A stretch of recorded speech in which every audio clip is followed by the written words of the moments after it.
जय हिंद दोस्तों, स्वागत है आप सभी का एक बार फिर से हमारे YouTube चैनल दी कॉफ़ी पेन में। तो आज हम बात करने वाले हैं राष्ट्रपति के चुनाव की जो प्रक्रिया होती है वो कैसे होती है। बहुत ही संक्षिप्त शब्दों में समझेंगे और बहुत ही कम समय में काफ़ी जानकारी हासिल कर सकेंगे। ठीक, तो देर न करते हुए वीडियो की शुरुआत करते हैं। और अगर आप चैनल पर नए हैं तो प्लीज़ चैनल को सब्सक्राइब जरूर करें। राष्ट्रपति चुनाव की बात करें तो अभी 18 जुलाई 2022 को हाँ जो डेट गुजर गई है हाल ही में, तो उसमें 16वें राष्ट्रपति का इलेक्शन हुआ।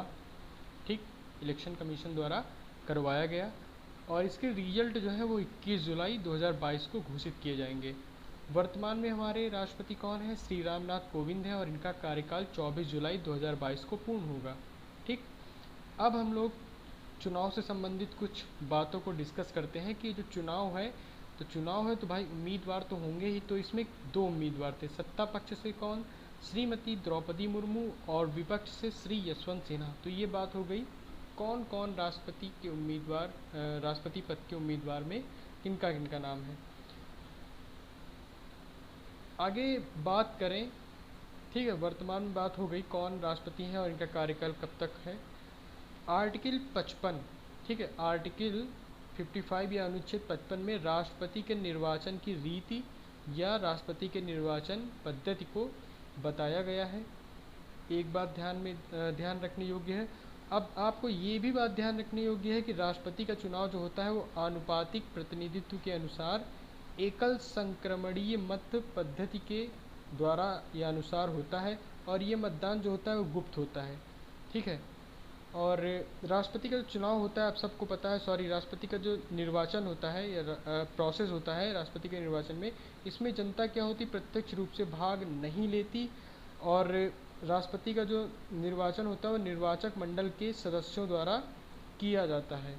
अब इनमें कौन कौन शामिल होता है, कौन कौन मत दे सकता है, एलिजिबल कौन होता है?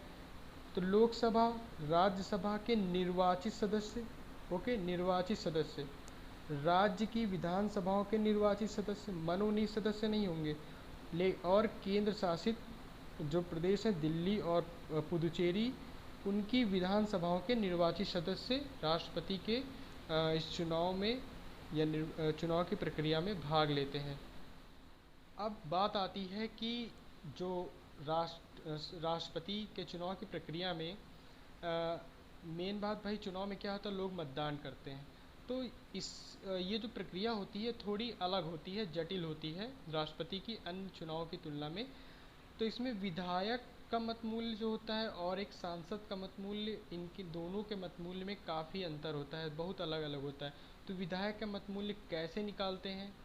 तो राज्य की जो कुल जनसंख्या है उसको हम लोग भाग दे देते हैं किससे? राज्य की विधानसभा के निर्वाचित कुल सदस्यों की संख्या से। फिर जितना आता है उसको फिर हम लोग 1/1000 या 1000 से गुणा कर देते हैं, तो उससे मत मूल्य निकल जाता है। ठीक, आप मान के चलिए यदि किसी राज्य की जनसंख्या हम लिख लेते हैं एग्जाम्पल के तौर पर 312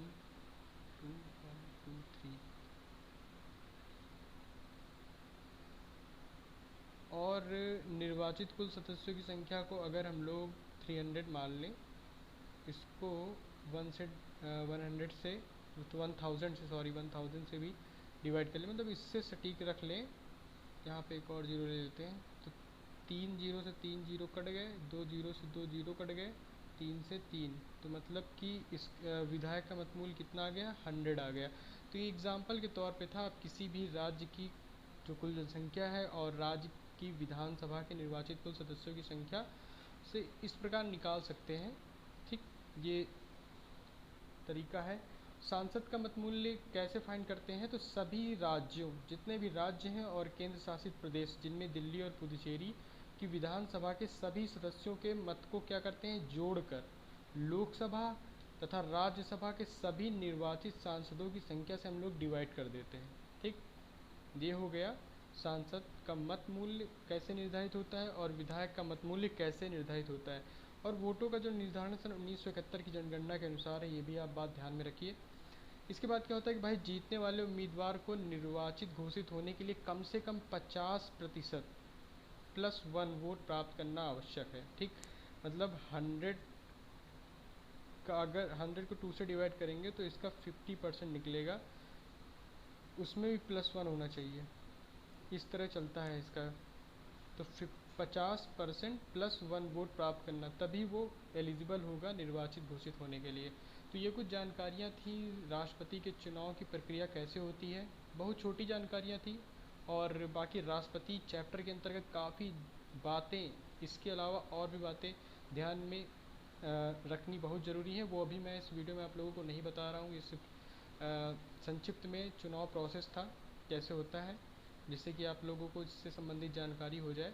बाकी राष्ट्रपति का चैप्टर जब कभी भी हम पढ़ाएंगे तो उसमें सारी जानकारी आपको उपलब्ध करवाएंगे। ठीक, तो वीडियो में अंत तक बने रहने के लिए आपका बहुत बहुत धन्यवाद। और अगर आप चैनल पर नए हैं तो प्लीज़ चैनल को सब्सक्राइब करें, लाइक करें, और दोस्तों को भी वीडियो ज़रूर शेयर करें।